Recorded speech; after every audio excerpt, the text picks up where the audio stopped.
Okay, welcome Kia, welcome to the class. Welcome everybody else who's listening or reviewing this at a different time. You've made it to week 2 of Pro 211. Tonight we're going to talk about learning styles. We're going to talk about brain balance, a little bit of an interesting TEDx talk that's on this week's required reading and review. We'll talk a little bit more about what needs to be on the discussion board this week. There are a few different elements of that we need to look at. And we also want to talk about, the quiz. Kia, you've already made mention of that. The VARK quiz, I think is what it's called, and different learning styles and types, and how that can potentially help us. Not as much, obviously it's a big help for us if we're teaching somebody else, right, to know their learning style, to know how to best connect with them. But the direction, I think the perspective that we want to take for this week is more about kind of self-discovery for you, for all the participants of this class, to find out for yourself what learning style you are most adept to. And because of that learning style, and I think the website, the VARK Study website does a good job with this, they talk about how you learn best and how you can exploit the talent that you have, the type that you are, in order to learn better in a workplace environment, in a class environment, whatever environment you find yourself trying to learn. Okay, so we'll talk a little bit about that.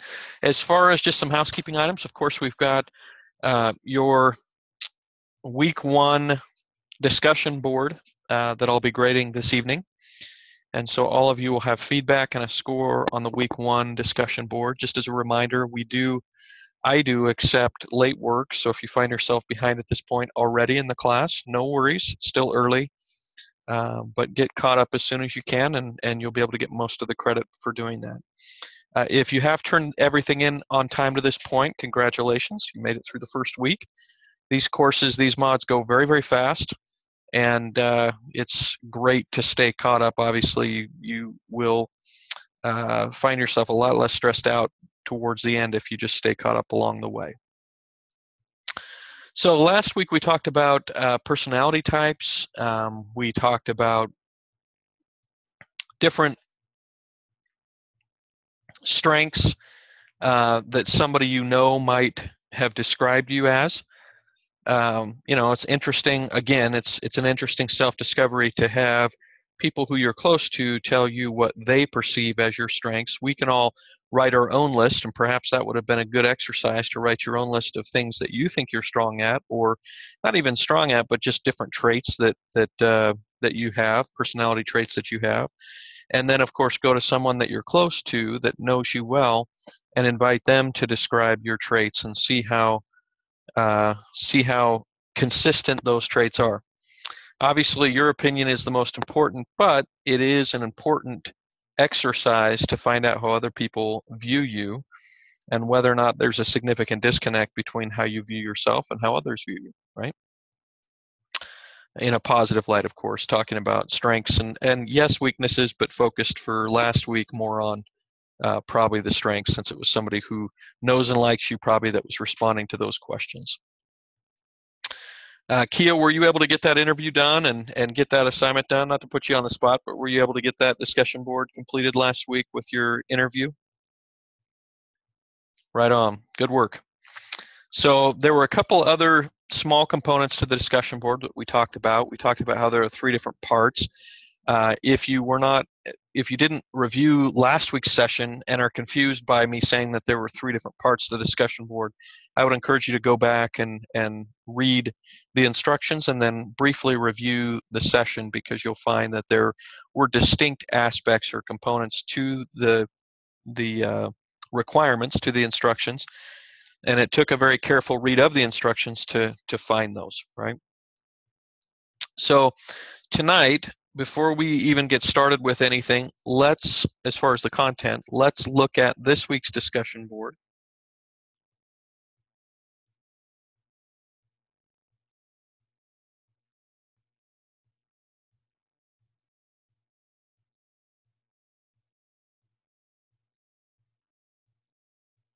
So you should be looking at my web browser.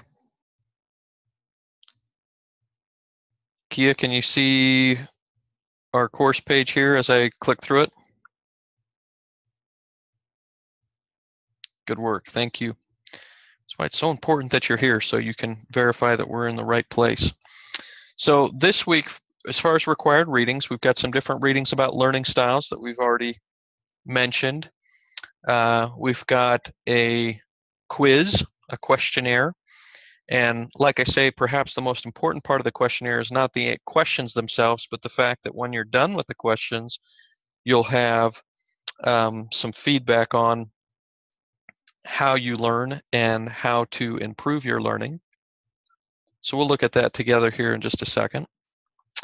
Then the requirements ask you to create a PowerPoint, 2-page PowerPoint, no big deal, but a couple just quick details on this. First of all, the first page of a PowerPoint is not the title page. So every single time I teach this course, people will give me 2 pages, and some people will make the title one of those pages. There should be 2 content pages of your PowerPoint. So you can have as many pages as you want to this assignment, to your discussion board attachment, which is your PowerPoint. But if you choose to do a title page, then that does not count as a page.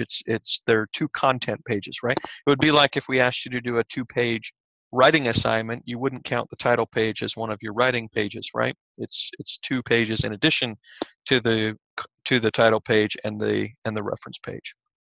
So just a quick note on this week's assignment: when you do the 2-slide PowerPoint presentation, a title page wouldn't be considered one of those pages. You can just do 2 content pages, though. You don't even need to do a title page if you don't want. That's not required, okay? So what do we mean by 2 content pages? It means that we have either some bullet points or some outline information, some images perhaps. And then what it asks for is that you have 50 words of speaker notes on each one of your pages. What this means is not actually on the slide itself, but within the notes on the bottom, okay? Depending on which format you're using, those notes can appear a little bit different, but basically you're just going to be writing in notes at the bottom of the page, not on the actual slide itself, but on the notes part, okay? So just keep that in mind as you look at your slides this week. Create the slides, but then make sure that your notes are separate and that there are at least 50 words of content in addition to the slides themselves and the content that you put on the slides, okay? So that's that. You're going to be giving feedback on your quiz, right? Your learning style, and some feedback on what the quiz states are some ways that you can learn and do better with learning. So there is another aspect or part to this week's discussion board, though. Like other weeks, we've had many parts, right? Different parts. So you're going to be doing the slides. You're going to be doing the slides about your learning style and how you can exploit your learning style to learn better and to be able to be a better learner. Okay, we're all striving to be better learners, no matter where we're at in life. But then the other component, and it's right here in front of us now that we're looking at it. So it talks about learning styles, talks about the results. What were our results? What does that information mean? But then you'll notice that it says, now think of your favorite classes in high school or college so far. What have they had in common? Did you like mastering facts, discussions, lectures, hands-on activities?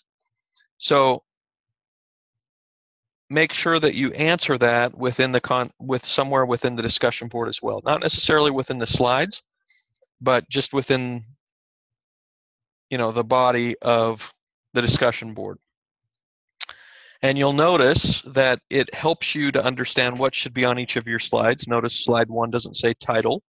Slide 1 says you're going to discuss your unique learning style. What is it? How does knowing that help you out? How will this change the way that you study? Or will it change the way that you study? It doesn't have to.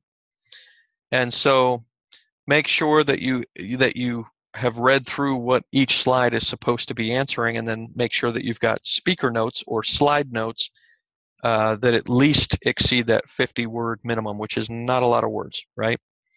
But just some feedback or some content about the slides that you created, and it tells you exactly what should be on the slides. So this week is pretty straightforward on the discussion board. Two main parts: the learning style and how you can use it, right? Those two slides with the speaker notes, or with the slide notes, excuse me. And then think about favorite classes in high school or college so far. Give me some feedback on why it was that those were your favorite. What do you think about that class made it your favorite? You know, it's not going to be helpful to say it was just the easiest class, right? We want to know, we want a favorite class that you know, and a little bit more about how the teacher made it your favorite class. That is helpful, I think, to the discussion. Okay, Kia, any questions about what needs to be on the discussion board this week?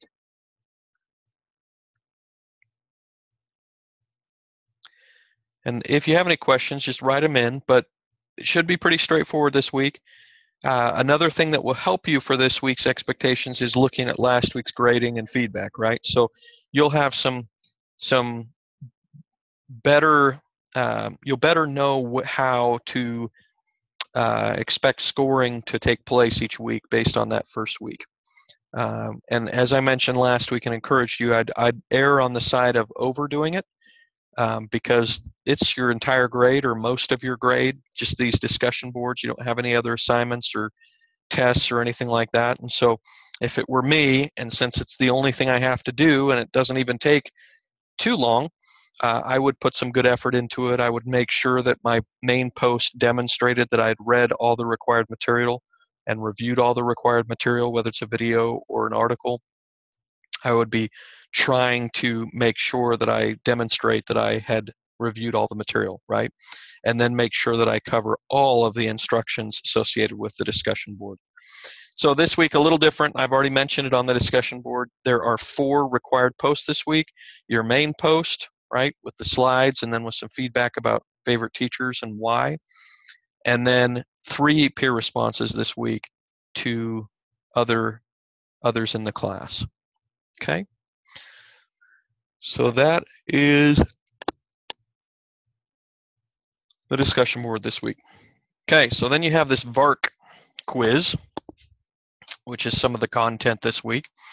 And each one of these quizzes gives you a little bit different feedback. They have different ways they talk about learning styles and things like that. So this is a pretty short quiz, right? Let me just put some answers in. These are not my answers. I'm just putting some answers so that we can look at the feedback together, because that's what I want to make sure that we can look at. All right. So if you'll bear with me for just a second, we'll answer these so we can get to the feedback page.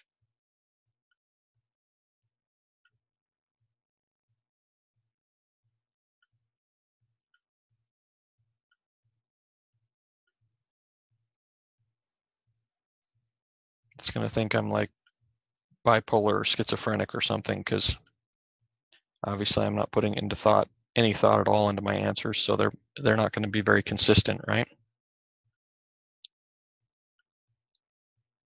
Okay.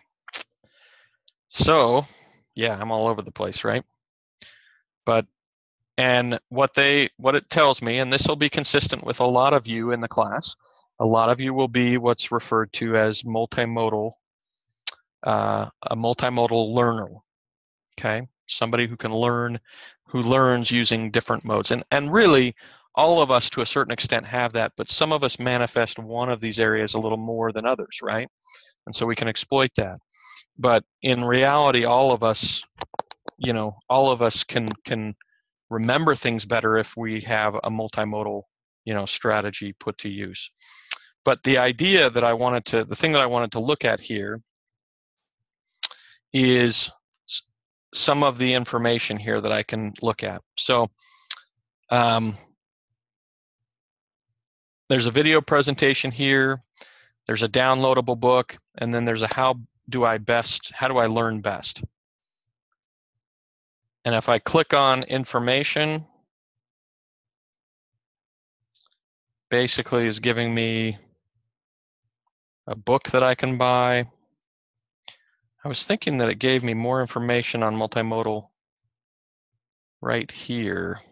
So let me just look here.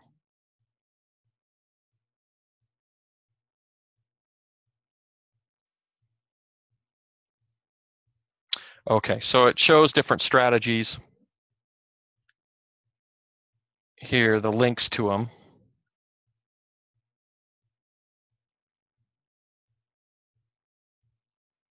And it shows each one of the strategies and how you can learn better by using these different strategies because you're multimodal, right? So that you learn in different ways if you're multimodal. Yes. Okay, so if I am mostly kinesthetic, okay, or even multimodal, right, then I'll be kinesthetic as well, which this one I think was the one that got me the most. So how do I take in information? I use all my senses. You know, I need applications. I need a hands-on approach. If I'm going to study without tears, which, you know, basically the idea of SWOT is that I'm going to have a low anxiety or low angst study habits, here are some ideas for how studying will work better for me. So one of the things that happens to people in junior high and high school is as they begin to have to study, some people will learn very quickly that they are not traditional studiers. They can't just sit down with a textbook and just read and read and read, right? In fact, very few people can just read textbooks for hours on end to study. And so this gives you some different ideas if you struggle with that type of studying in ways that you can study differently, right? So you remember best the things that actually happen. So talking about notes with another person is a great way to study. Using pictures and photographs to illustrate an idea is a good way for you to study. Going back to the laboratory or you know, looking at a lab material is a good way. And recalling the experiments, the field trip, the actual things that you did as a kinesthetic learner will be good as well. Anyway, that's just an example. Each one of the different learning types has, you know, different strategies that might work. And I really like the study tips. You know, some of them might seem kind of silly, but you know, if that's your learning type, I would encourage you to try them because I think what you'll find is that this research, the studies and effort that go into what they're talking about in this VARK, you know, this VARK study, are really impactful, are really good. They could really help. So VARK stands for visual, oral, read, write, and kinesthetic, right? 4 different types, 4 different learning types potentially. And like I say, many of you will come out with that multimodal, and so whichever one scores the highest, you know, you can look at all of them and get ideas, but I'd say whichever one is the highest out of the 4 things, which in my case was kinesthetic, and which I didn't answer them, I just was clicking through them. But if that would have been the case for me, where I was multimodal like that, I would have gone to kinesthetic anyway because it was the one that had, I think, an answer higher than the rest of them. So it gives me some ideas on ways that might help. And I can try them out. You know, I could try those different study habits, and if they work, great. If they don't, scrap them and you know, look for some other ideas. But just don't get stuck, I guess is the point of this that I wanted to bring out. Don't get stuck using study habits that either teachers or professors or your peers tell you that you should use, because you might become very frustrated by those types of studying, you know, that type of studying. So if your professor says, or if a teacher or a peer says, the way that you need to study is take notes on 3x5 postcards and memorize those notes. Well, for some of us, that just might not work at all, right? So don't get pigeonholed into a certain way of studying. I would make sure that you have an open mind to different ways, and I would go through some trial and error and find things that really work for you to make studying a little bit less stressful and to have less anxiety about testing, especially. Even within, you know, your experience at Independence University, you'll have some tests at some point, right? Every college has testing, and that might, you know, even the word testing might bring some anxiety with it. And what I would encourage you to do is just practice some different modes of studying, some different ways of remembering things, so that when you do get to the point where you have a few tests that might be challenging, that might require you to remember some things, that you've got some strategies for that and you won't be as stressed out. One of the reasons a lot of people don't like college math, right, is because college math follows rules, and rules require some understanding and some memorization usually. If you can find ways to make the math, work for you, to make memorizing work for you, and I realize that sounds kind of crazy, but different study habits might bring the material alive for you and might allow you to remember it better and to use it better. And anything that you can do along those lines to make something like a subject like math or accounting or statistics or finance, these different subjects that some of us struggle with, in large part because it's a memorization issue, and trying to remember all the different concepts.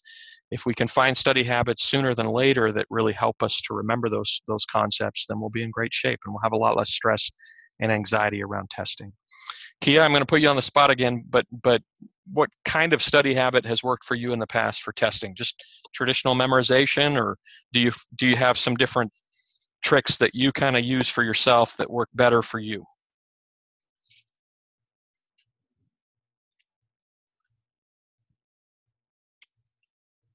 And while you're thinking about that, and you don't necessarily have to share either, by the way, but if you have any tricks or tips or things that work uniquely for you, I'd be interested in hearing about them. One of the things that works for me when I'm going to take a big test is to take a lot of practice tests. For some reason, if I take practice tests, my ability to memorize based on getting something wrong on a practice test is enhanced a lot better than if I just try to read through, again, just straight reading through the text. I don't get as much from just straight reading as I do from the practice test. So again, that might be, the kind of my kinesthetic, part of me, which is experiencing kind of the test itself or the test situation or test-like questions really helps me out, when I'm preparing for a big test. All right, enough about that.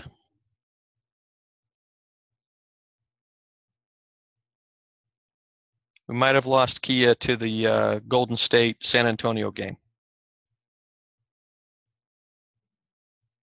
Oh, nope, you're back. You're back.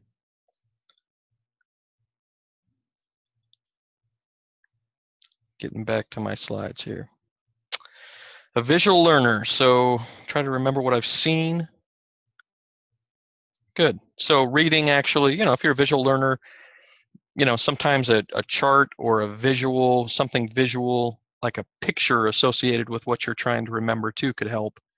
But yeah, just reading, you might actually be able to both understand by reading and also remember by reading a little better than other people who maybe aren't, so visual as far as their learning type.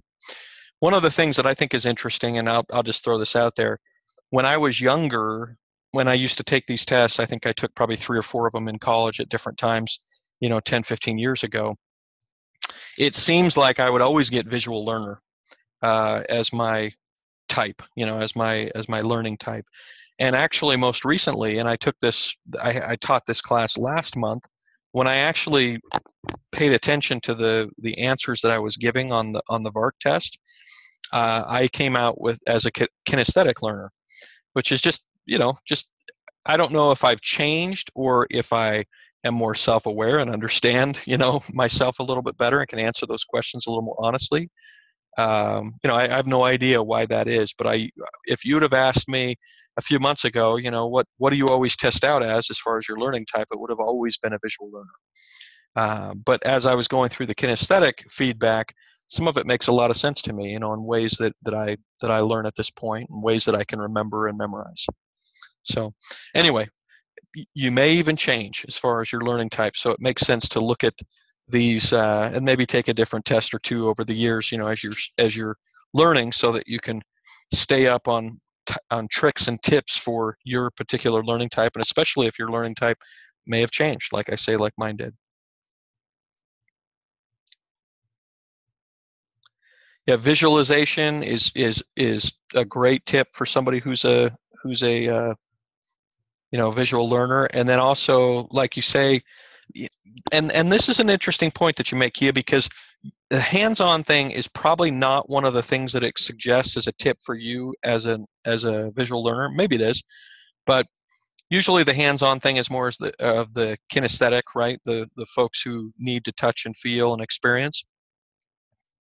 But one of the things that we'll talk about later tonight is the fact that there have been studies done that basically say this whole learning type thing is we kind of have overdone that for our teachers, because the bottom line is, no matter which learning type you are, if you're a teacher of students, right, you have 20 or 30 students in a class, the best way that your class will learn is if you use all the styles. If you cater to all the styles. So you're doing a math problem, you show it, you help them to experience it in some way, right? You help them to visualize it in some way, you help them to hear it. So you go through these different learning types and you actually touch on each one of them. Statistically, right, you'll have a lot more success as a teacher or somebody who's trying to convey a concept, to try to connect with people through communication. You'll be able to connect better if you're able to touch all those different learning types. Even though somebody might be a visual learner like you, Kia, if somebody's as a speaker to you or somebody who's trying to teach you something, if they'll go down the road on each one of those types, it'll be easier for us to retain and remember and memorize, if necessary, that information. So don't let yourself get pigeonholed as a visual learner and just say, okay, the only way that I need somebody to teach me, right, is this way. Well, that's not really true. All of us, speaking for all of us now, no matter what learning type we're more adept to, all of us learn and remember better by having a multimodal, mode of teaching to us.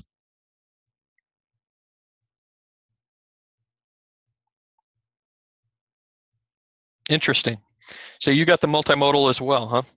I think about half the class, if I were to guess, from last month, about half the class was the multimodal, which just means that, you can look at the feedback on all of them, try some of it on all of them, and see if some mixture, of those different modes would be the best way for you to remember and retain information. Because it's probably some kind of combination. And even for someone who's strongly one over the others, right, usually there's still a bit of the others, and to that point, when you're teaching or communicating, you'll want to try to touch on all the learning styles to help people remember and retain, no matter what learning type they are.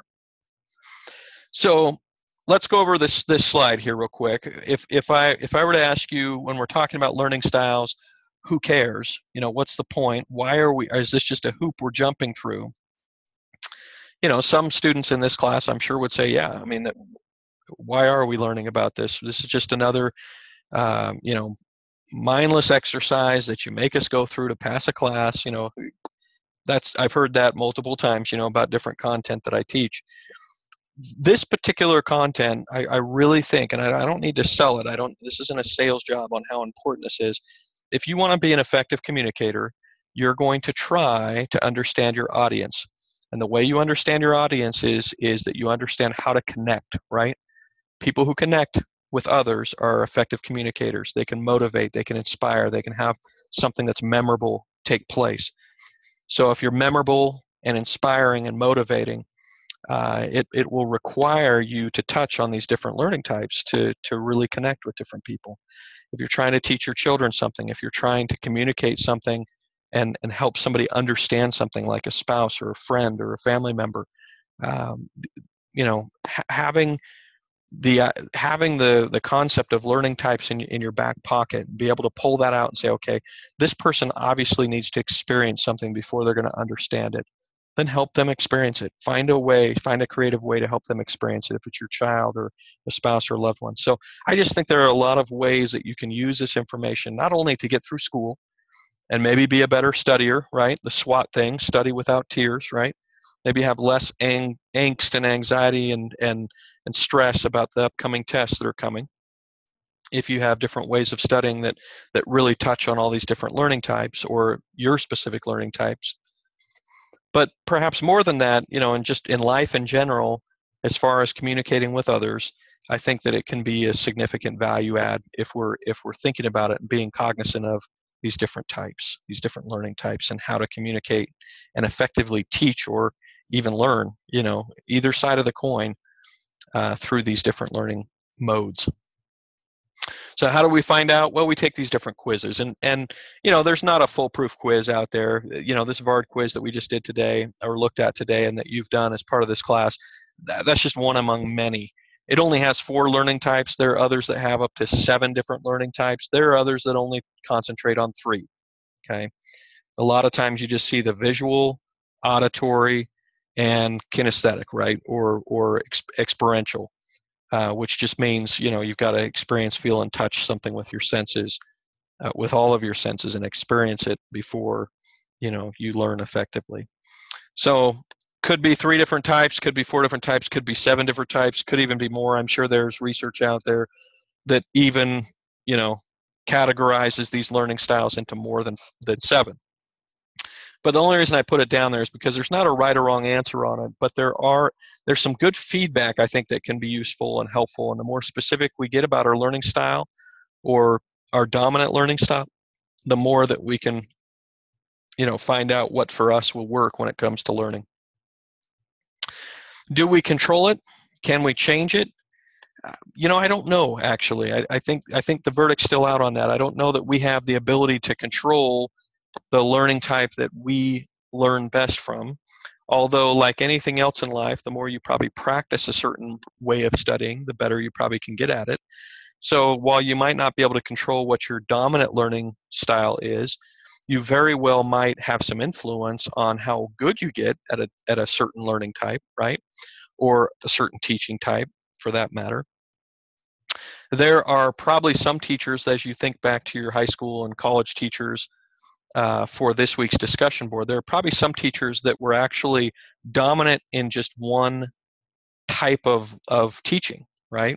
They could have been very, very hands-on, right? And just excellent at it. And so, even though you're maybe thinking I'm more of a visual learner than I am a hands-on learner, they were just an incredible teacher because they were so good at their style, their type, their teaching mode, right? Or maybe you just had somebody that was so good with words that even though you're a visual learner, just listening to them allowed you, to be an auditory learner with them because they were so excellent. They were such excellent communicators and so entertaining from a verbal standpoint, and how they communicated. So I guess what I'm trying to say is that we might not be able to completely control which of the modes is our dominant learning mode, but we very well can overcome, modes that are a little bit weaker for us through skill, right, and through practice. We also can get better at our learning type. We can be proactive about how we learn and try to improve our skill sets at different ways to learn. But I would focus, if it were me, on trying to enhance what I'm already more dominant or apt to. Meaning, I wouldn't try to, I wouldn't take this VARD test and say, okay, I'm not very good at visual learning. So what I'm going to do is just practice really hard and try to get better at the different ways that people are good at visual learning. What I would say is, yeah, that's an okay goal, but I would be more anxious to find out how I can exploit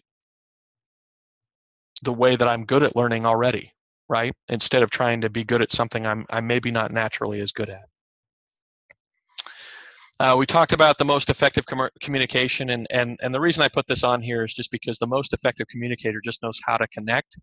Like we talked about before, they know how to connect, they know how to inspire and motivate, and be memorable.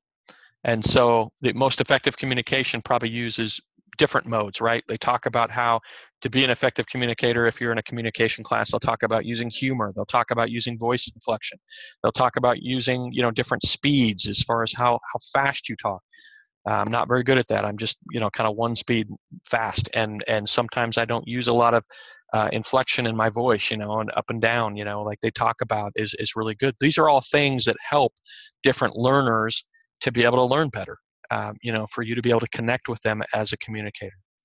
So the most effective type of communication is the one that connects. The one that connects probably requires you to touch on different learning types, right?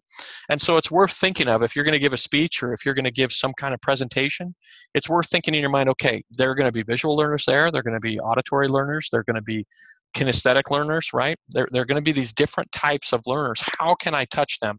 How can I connect with all of them?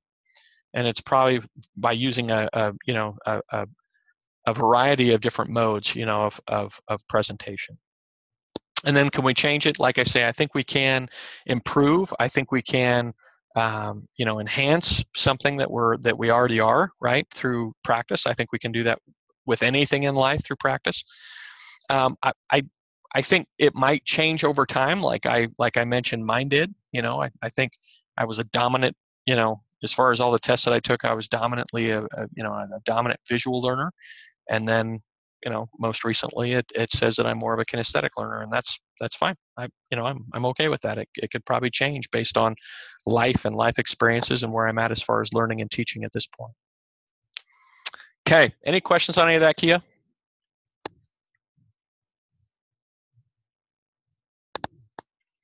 It's a lot of material, but learning styles, I think, is I think learning modes are a very interesting topic. I hope that it'll, be something that you can kind of think through, maybe guess somebody else's learning style, then have them go on and take the quiz. The quiz is so short, it's just a simple little exercise. But maybe guess somebody else's learning type and then have them take the quiz and see if it confirms what you thought they were. Because it might be interesting to get a little bit more skilled in trying to, again, be an effective communicator with people by being able to try to effectively guess what their learning style is, what their dominant learning style is, right? With a boss or a colleague, that might be helpful. So the three main learning types, and I've been talking about kinesthetic, but tactile is another way that they talk about it. Basically the hands-on experiential, learning styles, that tactile strategy. Auditory, of course, is what you hear, and visual, of course, is what you see. And obviously, and somebody's already mentioned this on the board, if you were blind, right, you might, if you had become blind, you might still be able to visualize things and be, a visual learner in a way. But most people who have lost either the ability to hear or see would not be that learning type, right? That's probably pretty obvious. It probably enhances other learning types, right, as we practice and get better at different learning types. So anyway, people with challenges or disabilities might be pushed more into one of these categories than others, is I guess all I'm going to say. And life's experience could push us into one of these over another as well. There's an old I'm gonna misquote this, but one of the ancient philosophers talked about the story of a gentleman who's in a cave. He's chained up in a cave, and all he can see is the back of a cave, and then the reflection of the fire, the changes of the shadows and the fire in the back of the cave. Well, if you're in a situation like that, obviously that might change your learning style to more of an auditory learning style, right? Because the things that you hear are going to become more and more important to your world when you can't really see the outside world at all in that situation. Anyway, ancient philosopher. I'd have to. I don't know, I can't remember if it was like Plato or Aristotle or one of those that had the story of the people in the cave. Anyway, any questions on these three types? Anything that strikes you as interesting about these different learning styles, or anything else we need to address on these?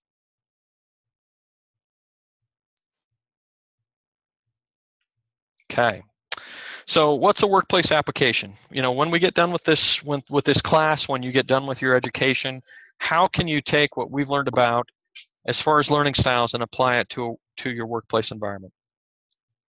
So one way that we've already alluded to, is to make sure that you're communicating in a way to your colleagues to clients, prospects, customers, whatever it is, whoever you're working with, and your boss or manager, being able to communicate in a way that connects, again, is the most effective way to communicate. So if you can find how they learn best or how they like to be communicated to best, that might put you in a better place, allow you to accomplish promotions, and allow you to sell more. If you're in a sales situation, being an effective communicator can enhance your opportunity over and over and over again throughout your life. And one of the ways that you can be an effective communicator is to have in the back of your mind this idea that, hey, everybody learns a little bit different. If I could find out how somebody learns and make sure and cater to that learning style, I might be more effective in being able to connect and communicate with that person. Another thing, a workplace application is that, when you're done with school, you might say, okay, I'm no longer going to do any testing. I'm not going to have to do any educational anything. But the reality is, of most workplaces, if you want to become promoted, if you want to get additional opportunities, you're always going to be learning, right? Whether it's learning, just by watching, tutorial videos, whether it's learning because you have to actually do continuing education classes, certifications, work-related, study programs and things like that. That managers that are good managers and bosses will always be trying to stretch you to learn more. And some of us begrudge that. We don't want to have to learn more, right? We already got our degree. We're done learning. We don't want to have to worry about that. If you'll just choose to embrace that right now, okay, and I know this sounds kind of hokey, but just choose to embrace that. Choose to decide right now that you will learn and embrace learning and not begrudge it. Because if you will be curious and if you will try to learn in every single work environment as much as you possibly can, that will open a lot of doors. That will open a lot of opportunities for advancement, for additional, workplace opportunities. It just can expand your horizon significantly and open all kinds of doors if you're willing to learn. So if you have learned through this class and through your different experiences at the school, at the college, at the university, how you learn best, right? Of course that applies, in your workplace as well. If you've decided that you're going to embrace learning and you're going to grow, in every single workplace that you're at, and try to be curious and try to learn as much as you possibly can at each workplace, that's a situation where you can enhance that if you know your own strengths as far as how you learn and how to best go about that.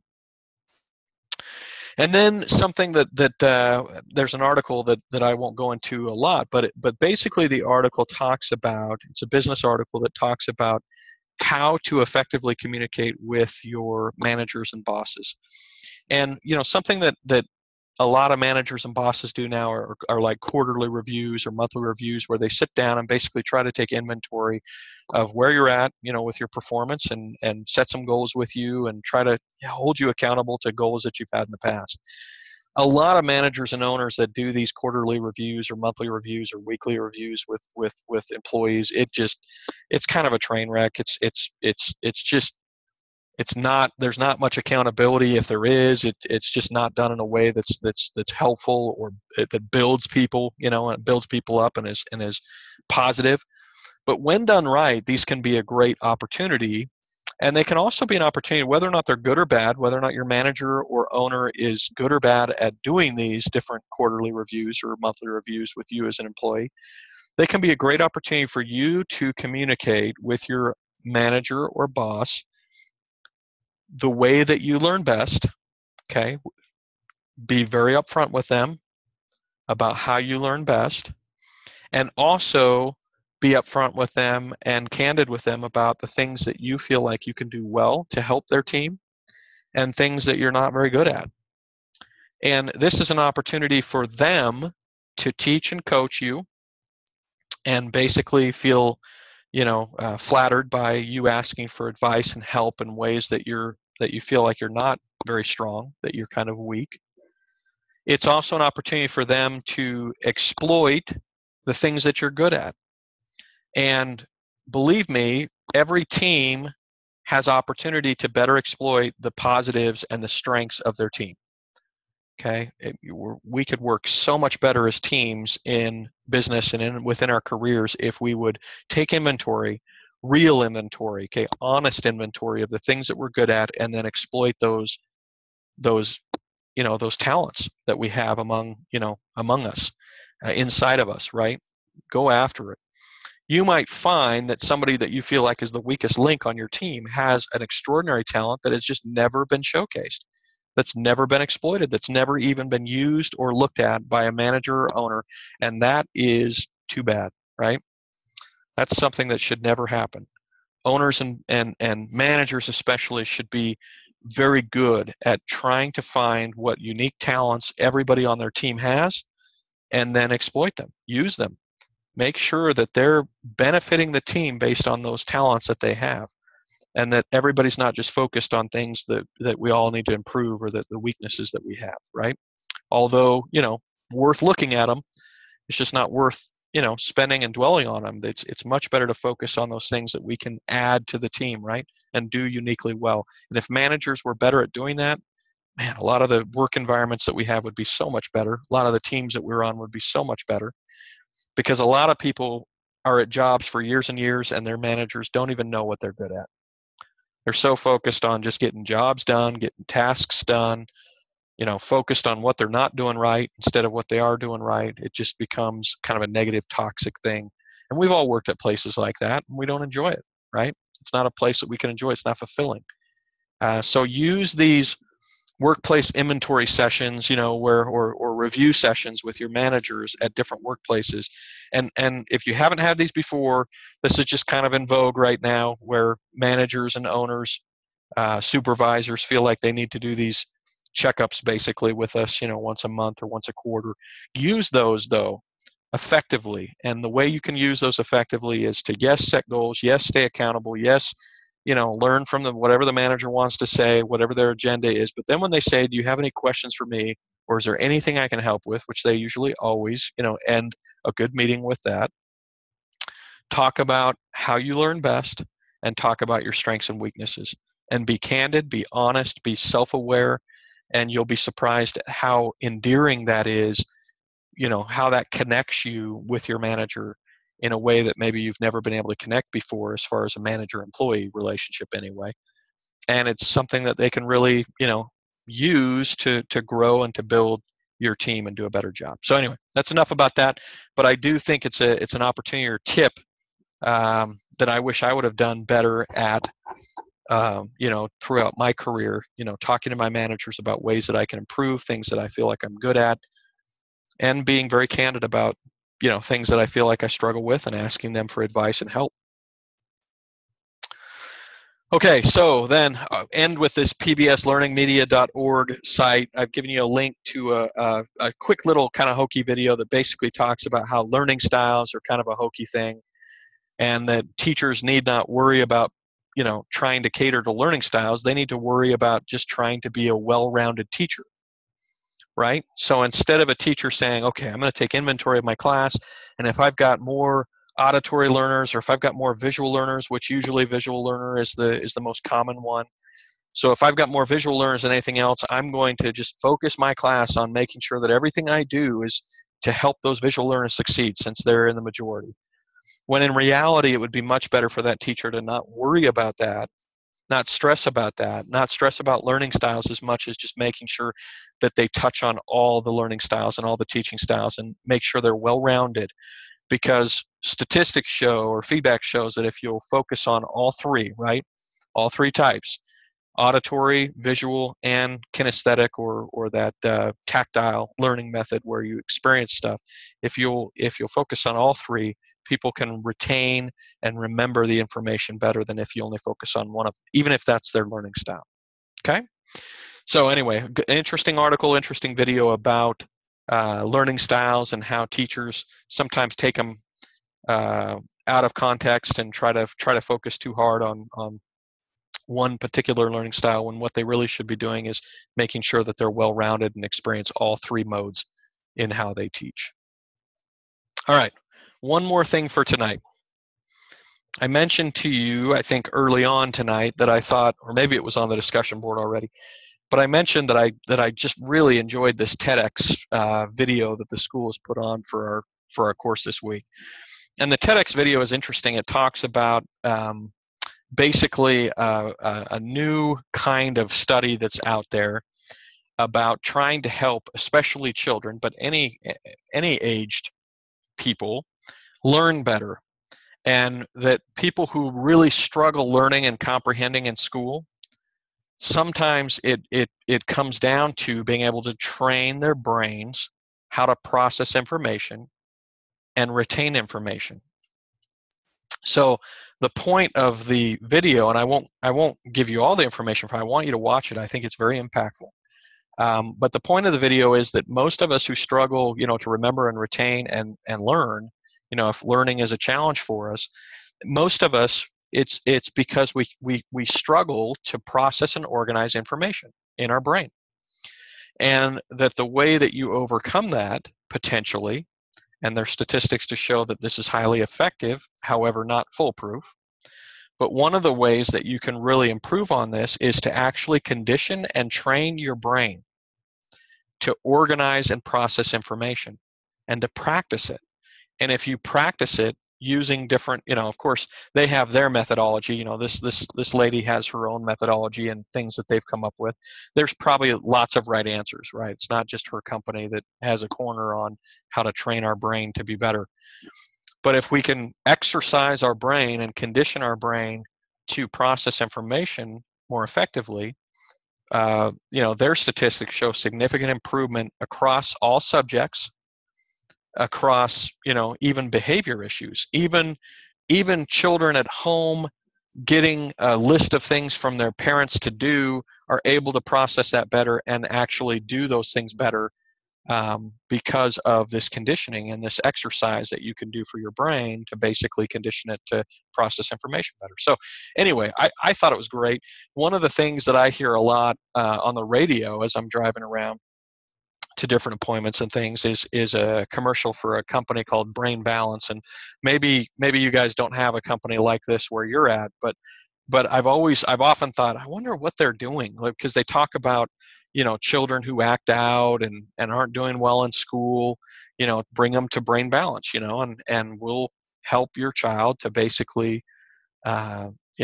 through our methodology, we'll be able to get them to be better, in school, and also better, and more respectful at home, which, I think some parents are might bring them for the sake of, with the guise of trying to get them to do better in school. But I think we all as parents want, I've got two girls that are almost teenagers. I think we all want our children to be more respectful and be able to follow and obey, better, and be able to process information better.